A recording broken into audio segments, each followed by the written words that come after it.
तंग कर दिए जाते हैं, रहने के लिए ज़िंदगी तंग कर दी जाती है उनके ऊपर, और फिर वहाँ जाकर वो जहाँ बेहतर रोज़गार है या कुछ सिलसिला ऐसा, तो किसी के फ़न की कदरदानी।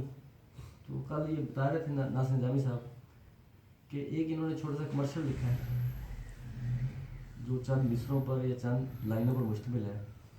वो जब तक वो ऐड चलेगा, जब तक वो चीज़ कहीं पर एडवर्टीज़मेंट का ज़रिया होगी, उस वक्त इन्हें वो रॉयल्टी भी मिलती रहेगी।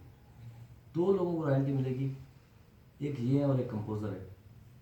हमारे पाकिस्तान में ये होता है, गुलकार साहब कुछ चीज़ गा रहे हैं, हमें ये पता है कि मेहदी हसन गज़ल है, लोग फरमाइश भी करते हैं। फैज़ साहब से भी क्या फरमाइश हुई थी कि वो मेहदी हसन वाली गज़ल सुना दें जनाब। ये यहाँ पर हमारा अलग है। वो लोग फन के यहाँ से कदरदान है, वहाँ पर कई ज़ुबानें पढ़ाई जा रही हैं। सर आपको तफसील से बताएंगे कि छोटी छोटी ज़ुबानें जिन्हें हम समझते हैं पाकिस्तान में रहते हुए, उन पर बाकायदा वहाँ तहकीक भी होती है और इल्म और अदब के लिहाज से पढ़ी जाती है।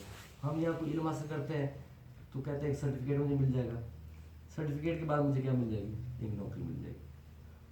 तो थोड़ा सी बड़ी कौम है, वो सोचते भी थोड़ा सा बड़ा है, तो वहाँ पे कदरदानी थोड़ी सी अगर आपको मिल जाती है तो साफ ज़ाहिर है तो इंसान के शौक़ का कहते हैं मोल मिल गया उसे।